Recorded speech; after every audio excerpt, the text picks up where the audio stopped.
these houses and these properties look really different than the ones back by the bowling alley and back over the bridge.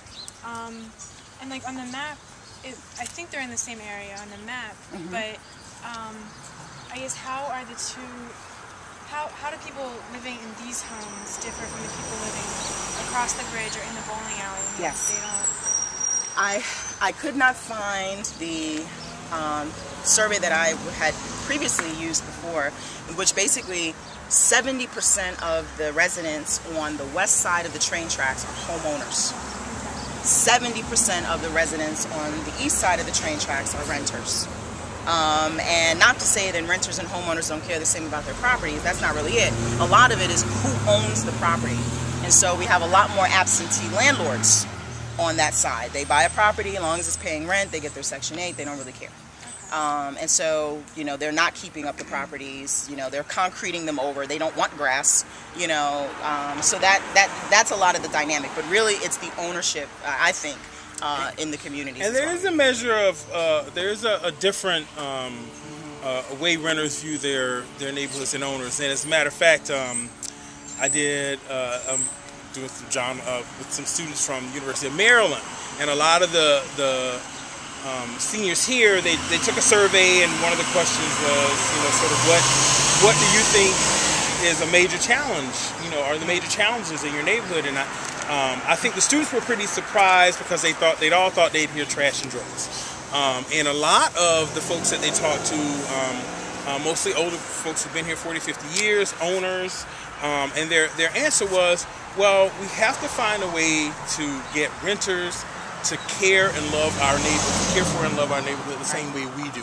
Because as the rental population goes up, we notice that the sort of the beauty of our neighborhood goes down because they don't have the same, they're not tethered to the neighborhood the same way that we are. And it's an uphill battle, obviously, when you get to a 70% rental population versus a 70% ownership population. Because a 70% ownership population can pretty much enforce its will on renters and just say either you will be doing that or we will find a way to get you out of our neighborhood. You can go over there, you know.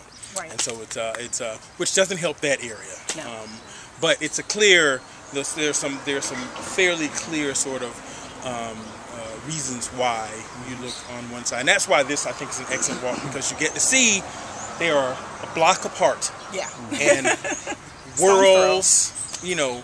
And they look like they're worlds away from one another in terms of what you have in terms of the way that the housing stock, the way the community is cared for, I, you know, again, so for a couple of longer lawns, anyone could live here. Right. I mean, I think you all feel like, well, I could live here because it's green and it's nice and it's wonderful. Yes. And how many folks would be living over there? But I think that area is it's just a few folks, really dedicated younger folks, because that's another thing that most of the community leadership says when you say, well, the challenge is we can't find younger folks to help us do the things that we feel are necessary to get us to be like that neighborhood right across the bridge from us.